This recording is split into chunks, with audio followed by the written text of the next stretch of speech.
welcome to you. You're listening to The Music Business Buddy with me, Jonny Amos, podcasting out of Birmingham in England. I'm the author of the book, The Music Business for Music Creators. I'm also a songwriter and producer with a variety of different credits on major and indie labels, TV shows, all sorts of stuff. I'm also a senior lecturer in both music creation and music business. Wherever you are, whatever you do, please consider yourself welcome to this podcast and to a part of the community.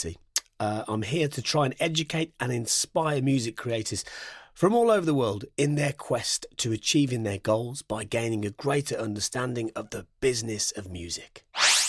Okay, so the theme for today's episode is about how to pitch your act to record companies, right? So we're not talking about being a songwriter working with a publisher or a producer working with an artist or an artist working with a producer or anything else. We're just talking about the process of finding the right label for your recording act and how you go about that. Now, there are many people in the music industry that will tell you, oh, don't chase the labels, let the labels come to you. And I think that there is a lot of truth to that to a certain extent, especially in the context of major labels and pop acts. Outside of that, actually, there are things that sometimes that the artists can do to actually research the right record companies and try and work with them. So that's what we're going to try and focus on. Now, if I just insert myself here for a moment, because I've been involved with all sorts of different angles on this particular subject, everything from being the artist that pitches themselves to labels to the producer that the label brings in, but also I worked in A&R, so I know what it's like to kind of receive a lot of demos, especially over email, and just kind of how people present themselves and what a good pitch looks like. So let's get into it. Okay, so there's a couple of considerations to begin with. Now, first off, record companies will ask a lot of questions about a potential recording artist before they consider working with them. And really, artists should be doing the same. Some key things to think about when artists pitch the label is, why is that label suitable for that artist? And this is really, really overlooked, I think, by a lot of artists. So, it would be good for an artist to actually kind of, instead of pitching to 20 record companies, just pick 3 or 4 perhaps that you think are really, really, really suitable. But how do you go about seeing if they're suitable? Well, that depends on your style, your genre, and what your intentions are for what you're doing, So some pointers for looking at record companies, right? So it would be good to take a look at the size of the roster, who they distribute through, if they have a genre specialism. If they're an indie label, they probably will have a specialism. What about the number of people that work there and what roles they play? That will tell you something about the label's setup and their company structure. What about its reach potential? If you're thinking, how do you find out what their reach potential is? Actually, there are some things you can do other than just looking at social media and seeing how many followers they've got. You can also look at a record company on Spotify and just go onto their profile, see how many followers they've got, look at their playlist, see how many followers the playlists have got. It won't tell you everything, but it will give you an indication as to what their potential reach looks like. You can also maybe look into some of the marketing and promotion tactics that they use, and you can do that by looking at some of the artists that they work with and seeing what techniques they use. You could also, by that, also look at the kind of tastemakers they work with and what they serve to them. A label's reputation is also important. Again, sometimes it's difficult to understand what kind of reputation a record company's got. Ultimately, all this stuff is a second guess anyway for a lot of it. Also, do they have an approach to artist development, or do they just look to sign fully developed acts? What about their ability to demonstrate survival through evolution? Has their company been around for a long time? It doesn't matter if they haven't, but if they have, what have they done to survive? All of those things I mentioned there can be done with a little bit of research. Now, I know that sometimes when we make the music and we go, right, it's there, I want to do this, I want to partner with the right label, I get it. But here's the thing that sometimes we miss out, is that the research. Believe me on this, the research that goes into why is that company a good fit? Because this is about partnership work, strategic partnership work between artists and labels and managers and publishers and booking agents and so on and so forth. And for those partnerships to work right, they have to be strategic and they have to be suitable. And that starts with the artist looking and going, right, is that label suitable? this is the reason why I think it's suitable, or this is the reason why it's not, and I won't pitch to them. Because what happens if that label comes back and says, hey, this is great, we love what you're doing, let's work together, or here's an offer, or, you have to be prepared for that. This might work, it might work very well, it might work very quickly. You have to be prepared for success. And so it's good to get an understanding of who that label are. What do they do? What have they done before? What ideas might they have going forward? What does their online presence look like, etc. Okay, now the offer of a record company to you, the act, might seem obvious, i.e. services, personnel, financial injection, etc. But what is your offer to the record company? What is it that you're offering them that they can't get elsewhere? It's very important to try and work that out. So let's just simplify it for a minute. There might be a few different reasons why you're pitching your act to a record company. Now, the most obvious answer for that is, we want to gain some traction, we want to work with the right partner, we want to elevate our careers, widen our network, all that. But what's in it for the record company? It's very important that you state what your expectation is of that record company when you communicate with them. I'll give you an example. It could be that you say, right, here are some demos, here is our potential in what we can do. We're looking for a record company to finance our debut album, yada, yada, yada. Now, that's one aspect. That's one approach. Another approach could be, right, we've made this album, we've done this, it's fully cleared, we're looking to license this to a record company for release. You see the difference in those two things? Very, very, very different offers. The first one involves a lot of financial injection from a record company. The second one doesn't. It involves working with what has already been created and then licensing it. Two very, very, very different things. Now, it's always important for creators to investigate what submission policy guideline looks like when sending songs, because there's often a way in which people at record companies actually want to receive those songs. So it could be at a songs at or a submissions at email address, or it could be, a specified link to upload files, or perhaps even an external web-based company that administrates submissions such as Label Radar or Submit Hub or something like that. But a submission policy is almost always stated on a company or individual's website. Now, if it isn't, then go ahead and email them. Either way, you're going to have to get the words of the body of the pitch right. So let's take a look at that. Let's start with good manners, right? So hi or dear and the person's name. It's so much nicer to receive an email when it's actually been addressed to you. You've got to think about how it feels to the recipient, not just how it feels for you to send it, but how that other person's going to read it. So if you've got their name, great. If you haven't, try and find it out. If you can't find it, that's okay. Put the department name. But let's just start off with good manners and being polite. The next thing to do is to introduce yourself. Maybe you're emailing on behalf of a band, maybe you're a DJ, maybe you're a singer-songwriter, whatever the scenario is. Introduce yourself. Tell them what you do and where you're from. The next thing to consider is to make it clear as to why you're contacting that person or that department. Now, it might sound blunt, but there's nothing wrong with saying, the reason I'm contacting you is because I would like for you to consider for my band to be a part of your roster. People appreciate it. You're telling them why you're contacting them. You're not leaving it open to interpretation. You're being assertive. It's good. Now tell them about your genre specialism or your subgenre specialism or your hybrid genre specialism, and then name check some similar artists that are in the landscape of the music industry. It enables the recipient to be able to understand where to place you in the market.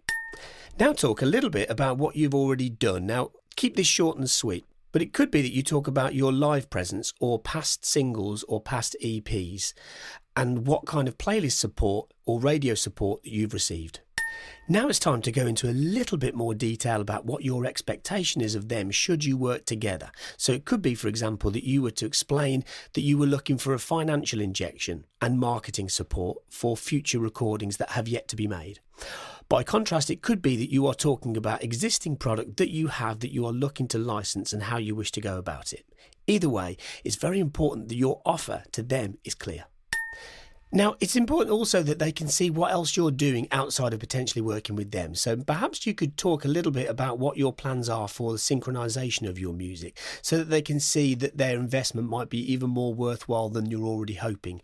So if you were to talk about the kind of places where your music could be used in television or in film or in games, it will also be useful to them. Finally, wrap up by talking about the intellectual property of what your offer is. Make it clear that your masters are available if you're looking to license recordings, or if you're already working with a publisher, make it clear that they know about that. If you've got a manager, make that clear as well, so they can see exactly what is in front of them on the table. Finally, include your music and include an electronic press kit, and away you go. Warm wishes and your name. All inside a short, simple, succinct message with politeness. Now, in regards to how people actually like to receive music, well, that depends, on the submission guidelines that you'll hopefully find from the company's website. But, some people like to receive MP3s, some people like to receive download links, some people like to receive streaming links. I think if you're sending something like, a Dropbox or a Google Drive link or something like that to your music, then that works pretty well. But make sure there's no password required or that access needs to be requested or something like that. In any case, whether it's MP3s or links or whatever it is, just look at the submission guidelines and that'll dictate to you how you need to send that music. Now, I know in this day and age, it's so easy to just, track people down through social media and, send them a direct message. But be wary of premature introductions in this business. It's all too tempting to sometimes go, hey, because that person is there and they're accessible, I can just send them a message immediately. But try and be patient and try not to look for shortcuts. Okay, so as somebody in my mid-40s, I see a lot of people in the music business who are 20 years younger than me. I also see a lot of people that are 20 years older than me. And what I objectively and see with so much clarity on so many occasions is a generational gap between the younger and, let's say, the more seasoned in the industry. One of the things that makes it so obvious is sometimes down to the way in which we communicate.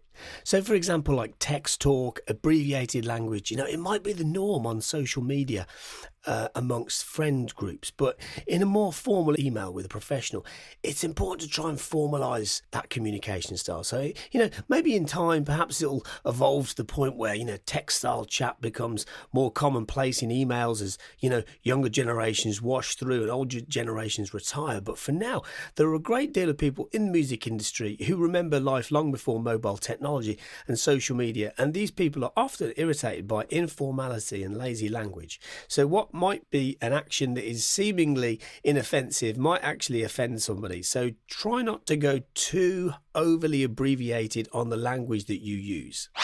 Now remember, this email or this pitch, it's only one way that you communicate with somebody. And let's face it, you're probably communicating with somebody that you haven't met yet. And that's difficult sometimes to know how to approach that. I think it's just that thing of, the ability to speak different languages. Like as a music creator, how you would pitch yourself to a record company is a different language than how you would talk to a sound engineer, and that would be a different way of talking than how you would talk to the media. That would be different than maybe how you would talk to a fan or how you would talk to somebody online. I mean, it's still you, it's still your integrity, but how you communicate, it will change, won't it, a little bit? And that's natural, that's good. Okay, so I hope that some of that was useful for everybody. And let me tell you something. This purpose of this podcast today came around from something that happened to me last week. I was at a music industry event, and so there was a young man that came up to me, and I noticed him when I walked in the room because he looks like every inch the rock star. And he comes up to me, he says, how do I go about pitching to record companies? And so I asked him about his act, and I said, what genre are you in? He said, metal. I said, okay, whereabouts in metal are you? And he wasn't too sure. I said, well, that's kind of what I'd be figuring out first. Whereabouts in metal you fit, so that you know what kind of labels could be a good fit for you.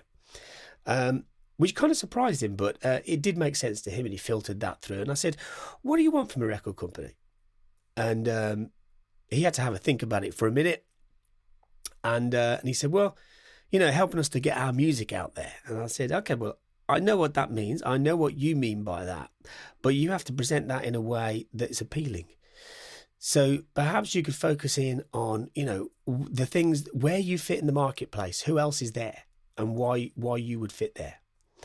And you could kind of see his head ticking a little bit. And I said, what kind of music have you got ready to send off? He said, well, we've got 3 good songs. 2 of them are recorded. I said, do you want studio recordings? And he said, no, live recordings. I said, okay, well, you're not pitching yourself as a live act. You're pitching yourself as a recording act. I said, the live act is an appealing byproduct. It's an important part of being in a band, but you're pitching yourself as a recording artist. So, you want to show a good demonstration of what you can do in the studio. he said, yeah, but maybe the record company could help us with that. I said, well, yeah, you could, but it's not 1982 anymore. We kind of laughed. He said, look, I said, I get it. I get what you're trying to do, but there's so much you can do in order to prepare yourself for when pitching yourself to a record company. And part of that is giving them a true understanding of what you can do in the studio. So actually, maybe if you've got your act to a good standard on the live circuit, or you played some gigs and you go, right, this is working, then it's good that you actually transition that into being a good studio act, because that is what a label would be investing in. So that might well be, a case of recording your music. And I know that there's an age-old issue with many bands is how do we capture what we do live? Well, that is an age-old challenge, but it's probably never been as easy as it is right now to capture that. And it's very important to try and evidence that and have those recordings ready before going to a record company. Remember what I said about researching record companies? It's very important. So I said to this young man, I said, do you want a record company to license what you've done when you've got it, or do you want them to invest in you? And he said, I want them to invest in me. I said, why? He said, because we'd like to, be in there with the right producer. I said, why don't you find the right producer? And again, you could see his head ticking. It was a very useful conversation.